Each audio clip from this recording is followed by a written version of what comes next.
Доброе утро всем. Что сказать? В 6:30 у меня погрузка, пошел оформляться. Оказалось, что референс номер у меня не полный. Должен еще один номер быть, начинаться там 1, 2, 5, 3 нуля. Сообщил в планинг. Ответа нету. Позвонил туда, ответа нету. Телефон почему-то сбрасывается.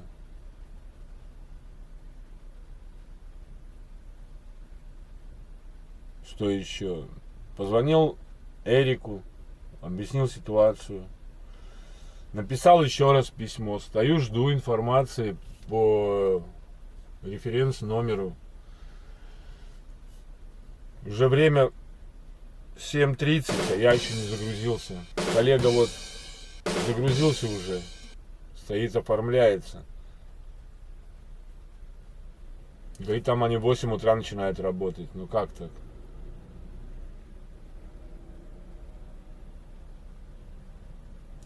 Надо попробовать по другому, может, номеру позвонить.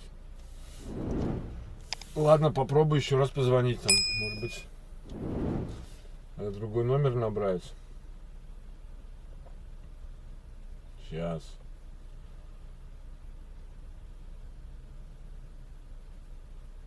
Недавние. Может, без шестерки надо звонить.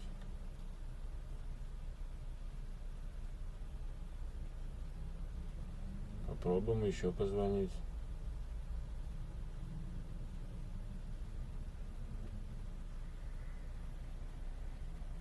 Без нуля, вернее. О, что-то есть. Сейчас поговорим.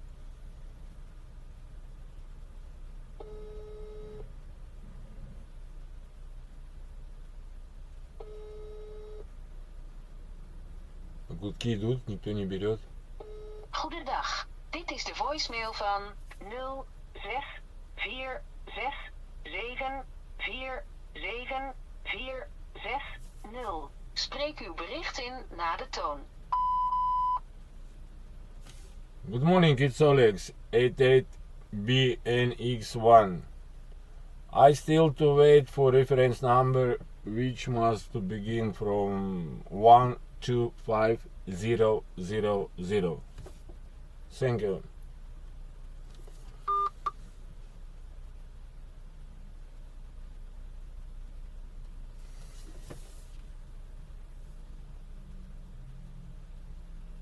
Ну, не знаю, что это. А второй номер какой там был у них. Сейчас посмотрим.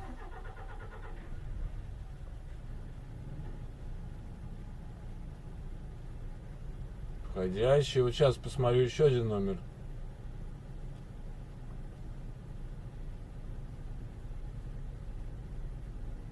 Какой там? 09. Ну, посмотрим. Посмотрим. Который заканчивается на 09.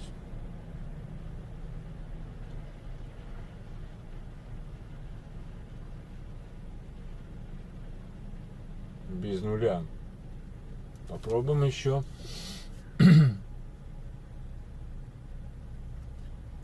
Хотя они должны отвечать на e-mail.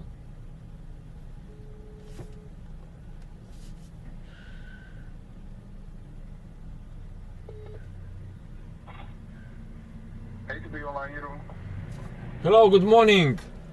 It's Olex, 88BNX1.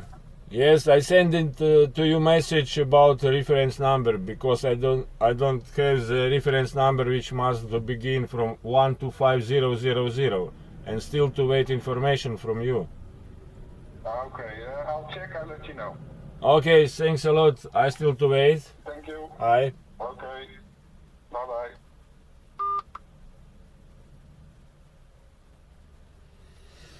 Вот так вот. Теперь будем ждать. Теперь только он пришлет письмо. Я, видно, по другому номеру звонил. Там надо без нуля набирать. Ну, я же не знал. Зачем туда там 0 стоит. Я просто сейчас догадался, ребята. Сейчас будем ждать информацию.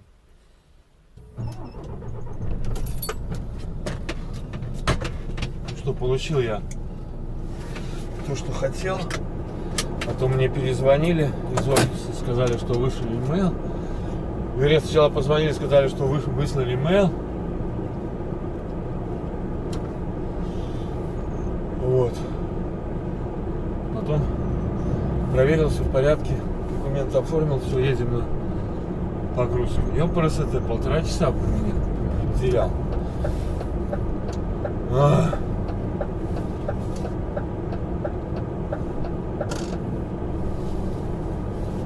Вот, сейчас буду стоять в очереди, наверное.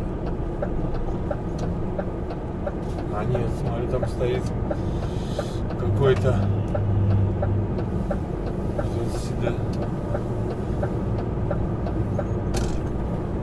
вот как сейчас тут? Кто это тут поставил? Ладно, поставим здесь, пойдем сходим, чтобы никому не мешать. Все, пошли. Ну что, друзья мои, начинаем движуху всей сети, наконец-то.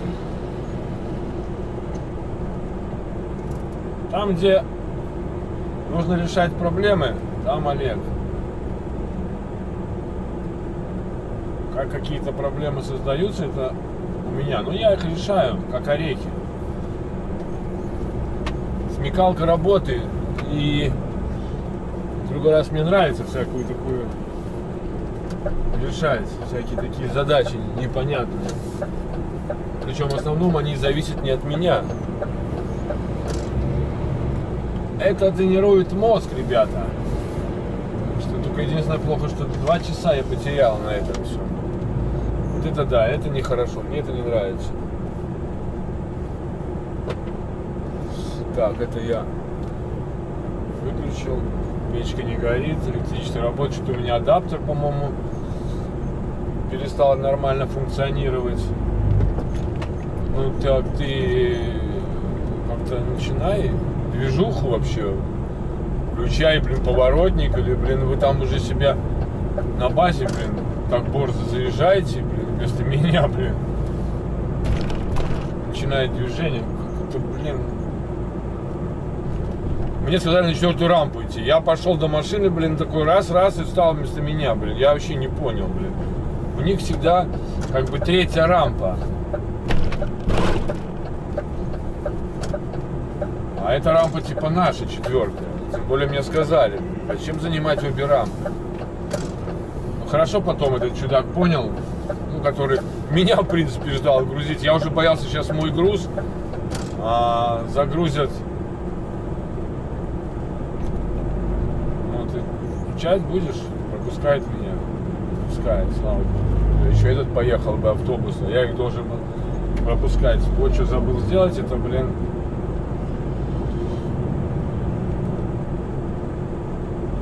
это коврики положить. Это я забыл сделать. Сейчас поеду в кроссовках. Ну, без коврика.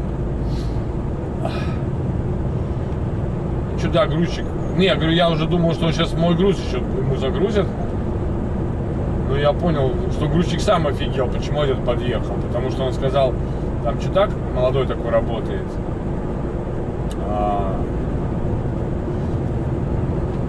Вот, и он, выезжая, мне показал, чтобы я шел на рампу. Я ему показал на 3-ю, он говорит, да.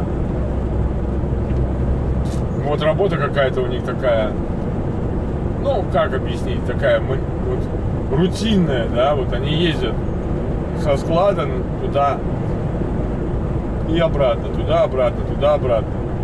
По сколько там метров? 200 метров.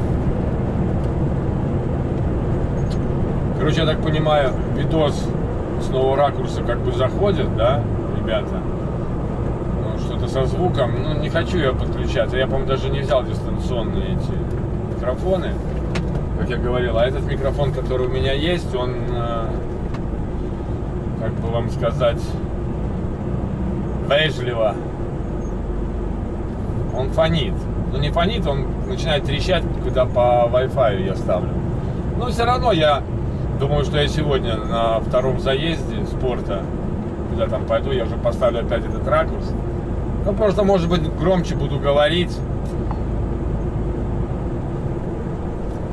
было нормально. Ну что, здесь еще тридцатник или уже газоны почистили, ребята? Ну а так, все в порядке. Вчера сложилась такая ситуация, со мной рядом стоял румынский парень, водитель на Мане. И он завел свой двигатель. А вот нету тридцатника, значит все в порядке, можно гнать. Он завел свой двигатель, там поработал минут 10. Смотрю, к нему чудак подходит.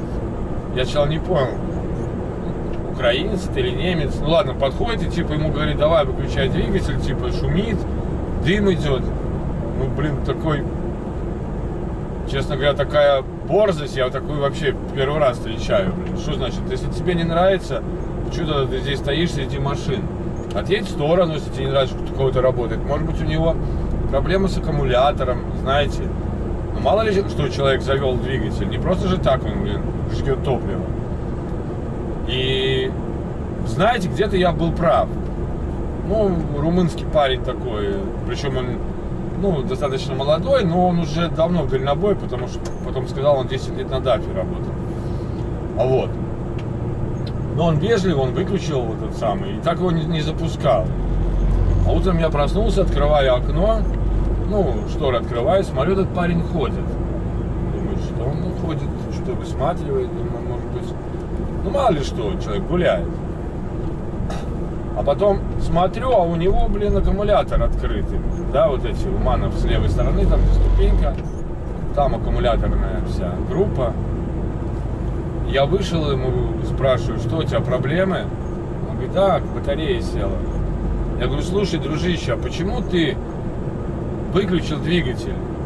Говорит, да фиг его знает, зашел, говорит, этот немец разорался. Я говорю, послал бы его нафиг, блин. Если ему не нравится, пускай он отъедет в сторону и стоит, что это такое, блин. Он говорит, да, он какой-то, говорит, сумасшедший, блин. Он говорит, а ты можешь меня? Я говорю, да, сейчас, без проблем. У меня уже время закончилось, 11 часов. Я просто смену открыл, мне все равно в офис надо было ему. А ему надо было в 6 уже на загрузке быть, а время было где-то без 15. 6. Вот. Ну, короче, запустил я его. Он говорит, спасибо, спасибо. Я говорю, в следующий раз пофиг, блин, тебе надо. Никого не слушай, блин. Что это за байда такая? Ходят тут хозяева жизни. Требует выключить двигатель. Вообще, что ли, блин, с головой? А я, главное, еще прохожу мимо, этот немец мне улыбается, что-то там. Хотел я ему сказать, что ты, блин, крейзи, блин, надо же думать про коллегу и спросить. Не говори, чтобы он выключил, а спросить, а у тебя проблема с батареей, если тебе так мешает. Понимаете? Ну не солидно так себя вести. Хорошо, что, типа, ну, коллеги все друг другу помогают по возможности.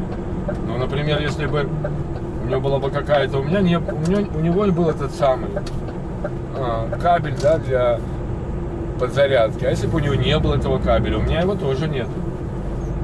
Ну, понимаете, да? Надо же как-то себя... Вот согласитесь, что этот немец, он не прав. Реально, не прав, ну, ни в какую сторону. Так себя вести нельзя по отношению к коллегам. Да и вообще по отношению к людям. Откуда ты знаешь, почему человек делает так, а не так? Я поэтому никогда, вот даже когда передо мной машина едет медленно, я не нервничаю, не ругаюсь, не ору, знаете, как это бывает. Из «Брат 2», этого таксиста, помните? Это нормально относиться к людям, у каждого свои проблемы, у тебя тоже бывают проблемы, мало ли там что может быть. Ну, нехорошо, я возмущен, конечно. Я вчера видел эту ситуацию. Я еще так вот подумал, блин, может быть, чудака... И, главное, он боялся завести, блин, весь вечер, всю ночь. Блин, ну... Да пошел ты нафиг, блин. Так, это утреннее наблюдение, друзья мои.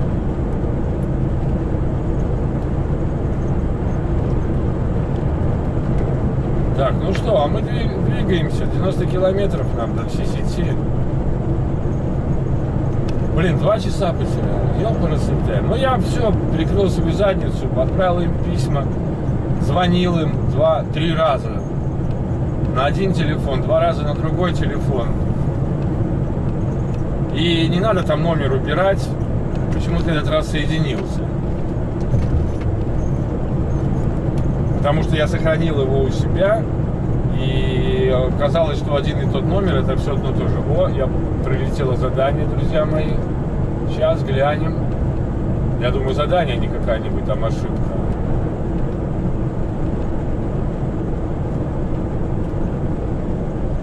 Так, ну что там? Берем empty по empty контейнер и едем NetCargo. NetCargo, Transport Web, Wedding Swing. А, я там уже был. Кстати, оттуда мне пришла это, что типа я не отправил information. Arrival time и departure times.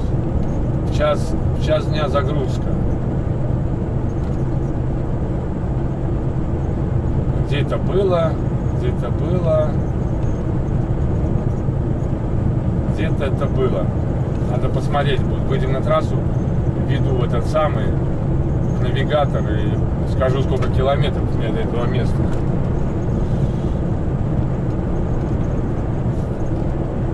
Collection date сегодня в час дня. Departure time 27-го. 23 палета соуса. Ну, был я там. Ну, если я не ошибаюсь. Мне это вот это городок в памяти остался, потому что переписывались мы с Эриком, и я ему сообщал, что у меня все нормально было, и все я отправлял. Это не моя проблема. Ну, куда мы там идем? Без этого. О, коллега с поворотником пошел. Кстати, любители, не любители, а владельцы, ездящие передвигающиеся на легковых машинах. Знаете, ребята, ну просьба, совет. Если вы подъезжаете к кольцу, я не имею в виду там, может быть, для легковых машин, но видите, в ожидании на кольце стоит фура, включайте поворотник, что вы уходите вправо с кольца или продолжаете движение по кольцу, потому что очень важно знать, фура не так быстро двигает, начинает движение, и не так легко ее затормозить. Поэтому им важно знать заранее. Не, ну понятно, что поворотник не факт, что типа ты поехал, а он поехал прямо. Это по ошибке можно. Но в большинстве же своих случаев, да, что это помогает начать движение раньше. Когда он видит, что вы уходите с кольца, вот я, например, да, я начинаю движение. Не то, что резко захожу на кольцо, просто начинаю движение и плавно начинаю заходить на круг. Если я вижу, что это у вас типа ошибка, ну не у вас, а то, соответственно, конечно, я торможу, потому что здесь ответственность уже на меня садится. И как бы, если там что-то где-то докажет, что у вас был поворотник, то это не значит, что с меня снимается ответственность, потому что я должен убедиться, что вы дали мне дорогу, да. Просто где-то в каких-то странах вас тоже могут наказать за то, что вы ввели в заблуждение, да, участника транспортного движения. Но все равно в случае аварии вина на мне, потому что я не соблюдал, грубо говоря, дистанцию, ну, где-то так, дистанцию, и не убедился, что мне освобождают дорогу. Как говорится, указатель поворотного, ну, сигнала поворота не дает преимущества, раз, и одному из водителей, и не дает преимущества второму водителю. Нужно всегда убеждаться. Мало ли, может быть, нечаянно нажал поворотник, или еще там как-то у него замкнуло там где-то что-то. Блин, кстати, я заметил, я включил аварийки, у меня передние не мигают, а горят. Что-то у меня тут какая-то фигня с этими ходовыми огнями. Надо Эрику сказать. Против туманки не работают, и не работает аварийный передний. Задний вроде работает. Ну, мигают боковые, мигают, все в порядке. А вот передние, почему-то смотрю, горят, просто горят. Какая-то ерунда тут. Ну, как бы надо сообщить будет в субботу, если я его увижу. Может, какую-то из субботу можно будет в сервис подъехать. В рабочий день я не хочу ехать в сервис, там стоять, полдня. Нафиг это надо. Или еще день стоять.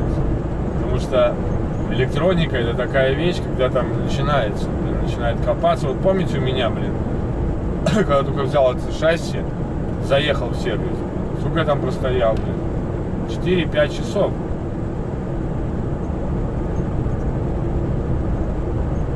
Вот здесь интересно какой-то паркинг. Смотрю, фуры стоят. Кто-то заезжает передом, потом задом становится. Ну, может быть, я думаю, что это частный паркинг. Это, во-первых, надо тогда сходить покушать, наверное, что-то. Может, я ошибаюсь? Ну, вчера вот ехал, видел, что стояли коллеги. Ну, сейчас нам, достаточно долго по этой дорожке ехать. 20 километров показывает. Там будет один светофор, потом еще какой-то светофор. Ну, по Голландии хорошо, можно идти с нормальной скоростью. По националкам. Что-то я перестал пользоваться этим самым, как накатом. Накат, типа, нужен.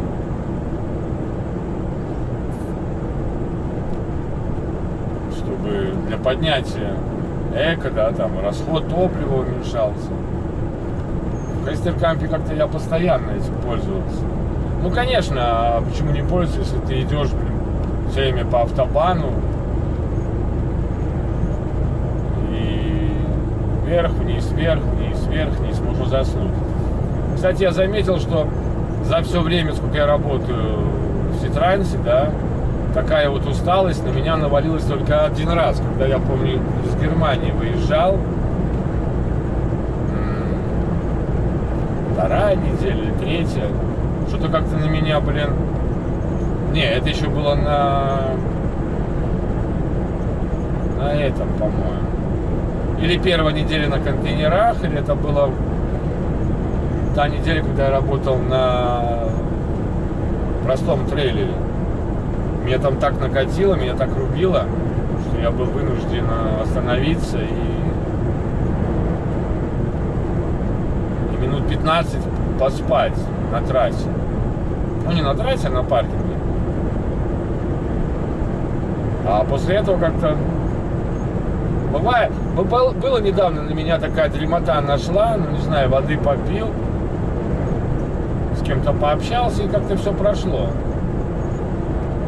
Но это же обычно всегда бывает, когда длинные переходы, да, там. У меня самый длинный был переход, это вот из Германии, по-моему, 340 километров. Да, вот. В прошлую пятницу, да. Тогда я вообще намотал, по-моему, рекорд себе поставил. 680 километров за день. Я из Германии пришел в порт. И... я с базы поехал в Германию 120 километров. Потом 330 я поехал. Нет, 320 я поехал в порт. И оттуда еще 240 потом до базы. Ну да, вот и получается 680. Это был такой у меня самый длинный день.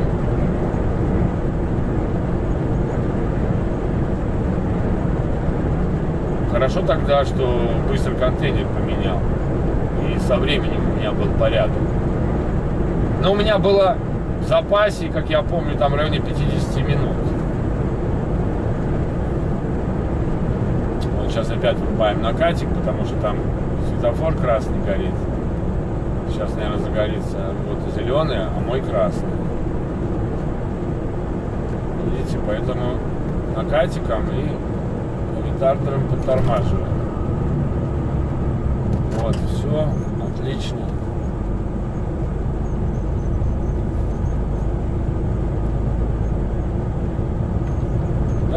привыкаешь обратно. На таких дорогах, вот, когда много светофоров, и ты уже знаешь дорогу, накат нужно использовать. Это что такое, фура или это со знаком стоишь, что-то там сломалось?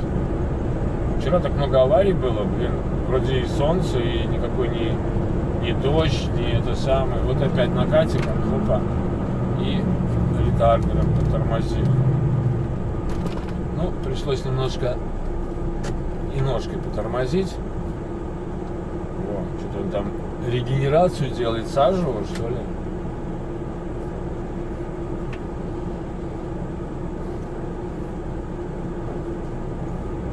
Поехали дальше. Джамбо. Это база Джамбо. Я здесь не был ни разу. Ну что, в принципе, как-то я думал, что сегодня среда, ребята. Вернее, вчера я думал, что сегодня будет среда. А сегодня уже четверг, смотрите. Завтра пятница, и 9-я неделя закончилась. И останется 4 недели. У меня, когда идет уже на снижение, такой какой-то мандраж начинается. Не такой, как раньше был в морях. Вот нам домой. Уходим мы, например, с Латинской Америки и кричим «Домой!». А здесь как-то наоборот, как-то хочется домой и хочется как-то отсрочить это время. Ну вот эти выходные у меня в планах постираться. И уже колодки я поменял на машине. Постираться и начать собирать вещи в машине аккуратно. Что-то отсюда уже переносить, потому что слишком много тут наверху у меня лежит. Я, кстати, 3-й кофейный аппарат купил. Но это уже жене. Ну, реально, 60 евро аппарат, такой же, как вот у меня. Но плюс... Интересная такая упаковка. В этой упаковке аппарат стоит и 3 упаковки капсул. Правда, не по 30, а по 16. Но сам факт. И всего 60 евро. Я покупал за 50, который у меня один первый был, который меня как бы не устроил. Ну, я у матери отдам, пусть стоит Наташа. Мамы. Так, можно следующую полосу идти. За этой машиной рабочей, чтобы легковым уступить дорожку. Второй я купил, вот сейчас пользуюсь 65 евро. И вот этот за 60 купил, в Германии причем. Случайно в Лидле, не, в Алди увидел. А то я уже хотел там заказывать. Ну, все в порядке. Нравится мне, кстати, капсульное кофе. Я не знаю, как вы к нему относитесь, но реально. Я, кстати, попробовал сделать капсулу, я уже рассказывал, да? Вот здесь мы чисто затормозим и пойдем на желтый свет и на красный. И скажу так, я там где-то прочитал, что можно использовать фольгу там, да, в 2 слоя, но скажу вам, не надо 2 слоя фольгу использовать, если только в том случае у вас очень герметически закрыто. Там из 2 капсул делаешь одну. А если не совсем герметично, лучше используйте один слой фольги. Тогда нормально получается. А так там получается, блин, как-то вода не туда идет. Ну и нормально, но использую. Я использую, у меня уже 4 капсулы осталось. Ну я их так использую. Вот у меня сейчас есть капсулы. Ну 30 капсул за 7 евро покупаешь здесь, в Голландии. Ну вот, считайте. 30 дней, ну это максимум, да, одну капсулу в день хорошего кофе. И если подумать, сколько кофе стоит на заправке, да, там, в районе 3 евро, то экономия, сами понимаете. Кто-то может сказать, что типа дорого, легче заваривать, да, там, типа, ну да, легче заваривать, наверное, но кофе другого вкуса получается. Это однозначно. Капсульный кофе все-таки вкусный. Я не знаю, как у вас там в конторах, кто-то мне Иришка говорила, что Наташина подруга, что у них там какой-то привкус ненормальный. Но я думаю, что у них привкус не от капсулы. Я думаю, что у них привкус ненормальный от того, что они пьют в этих пластмассовых стаканчиках. Я вообще не люблю пить из пластмассовых стаканчиков. Они, блин, не предназначены для того, чтобы пить кофе. Они предназначены для холодных напитков, а не для кофе. Вся эта пластмассовая посуда, блин, она, если она еще плохого качества, то она, ну, во-первых, она вредна. Она при нагревании выделяет какой-то, ну, и поэтому вот получается, что привкус пластмассы там присутствует. Ну, а зачем, если поставил свою кружку и все налил, и все очень-очень вкусно и очень-очень замечательно. А может, Иришке подарим с Наташей этот аппарат. Пусть пользуется, если есть желание.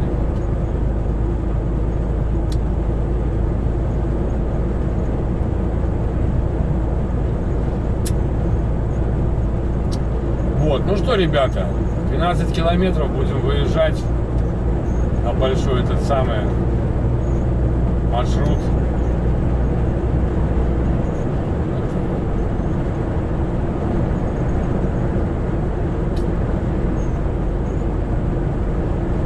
На большую дорогу, так сказать. О, стационарный навигатор показывает, что мы по полю фигачим. Остальные нормально по дороге.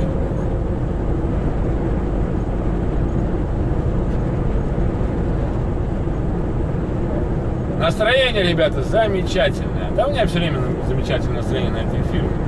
Если сам не косячишь, то тебе никто не заставляет это делать. Какое-то второе дыхание у меня на этой неделе открылось. А то была там одна неделя у меня какая-то косячная, непонятная. Ну, для себя, я по себе вижу, что я начал как-то некоторые вещи не так делал. Так что вот так, ребята. Ну все, гоним.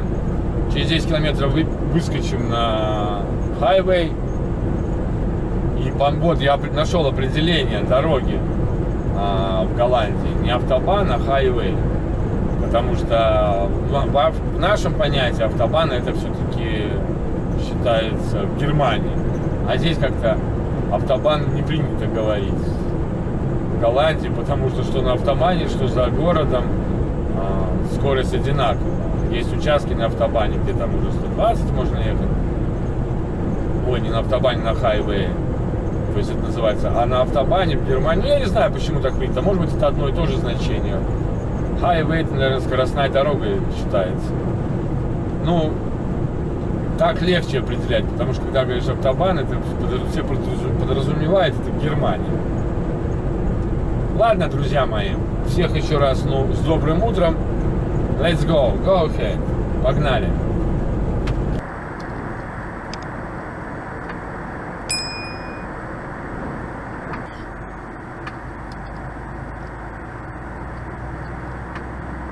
Ну что, ребят, знакомое место, да? Уже прибываем. Посмотрел я следующий трип мой. Что хочу сказать. Да, это то место, где я был. Ну, как раз что я и говорил, да, недавно. Там, где я грузился, и потом якобы я им не отослал в планинг, что во сколько я приехал, во сколько я уехал. Это то место, могу сказать, что это 50 километров. Значит, будет еще одно задание. Это хорошо. Это значит, сделаем побольше, так скажем. Вот. Сейчас что? Задача сдать и принять. По-моему, это будет 137-й у нас. Сдача. Ну, чтобы не было как вчера. Блин. Ну, хотя, понимаете, вот вчера мне повезло, например, да, были места, буквально через минут 40 все, паркинг был полный. Когда я заезжал, было 2 или 3 места было. потом хоп-хоп-хоп, все приехали, и один стал даже сбоку. Ну, нормально. Бавария там нормально, хорошо, я уже говорю, там есть туалет, душа, правда, нету, есть туалет, сейчас там даже и свет подключили, а то в большом туалете, в нужнике, так скажем, света не было. Ну и само собой кофе. Ну вчера что-то я кофе перепил, вообще нельзя так много кофе пить, даже на халяву. Это не есть хорошо. Сегодня я уже там брал, не просто кофе, я брал капучино спешл. Витас выгрузился, говорит, там в Эхте. Но ждет задания. Нет у него задания. Стоит, ждет. Но пока еще мне ничего не присылал. Но мы так переписываемся. Не для того, чтобы как ты туда едешь. Просто нашли мы общий язык с Витасом и по факту. Просто он, например, говорит, куда он едет. Я говорю, я знаю там паркинг. Присылаю ему точку. Он говорит, что, например, куда я еду, я знаю там паркинг. Тоже, говорит, надо как ты делать, отмечать паркинги, чтобы они не в голове были, а... Я говорю, ну да, я уже 1,5 года так собираю паркинги. А, Витас здесь грузился, да, и ушел гружаться туда, на Lidl. Что там собирает, цветочки собирает. Травку рвет. Вереск. Клевер, так скажем, еще можно сказать по-русски. Коллег нету. Никого нету. Вчерашнее видео показал, как я подъезжаю, блин, чудак начинает движуху. Вообще даже не посмотрел в зеркало, что машина подъезжает. Хорошо, что я, блин, не вылазил оттуда в этот момент. Блин, снес бы и двери, меня бы, блин, и зеркало, все, что угодно бы снес. Надо же тоже немножко так думать. Перед началом движения, блин, покажи, что ты начинаешь движение раз, второй посмотри в зеркала для безопасности. Это же не только для тебя безопасность, для всех безопасно. Нифига себе так. Хорошо, что я увидел, я уже остановился, мне показалось, что моя машина, знаете, покатилась назад. Блин, я по тормозам дал, а оказалось, от того начал движуху. Коллега. Ладно, приехали, пойдем быстренько все сделаем.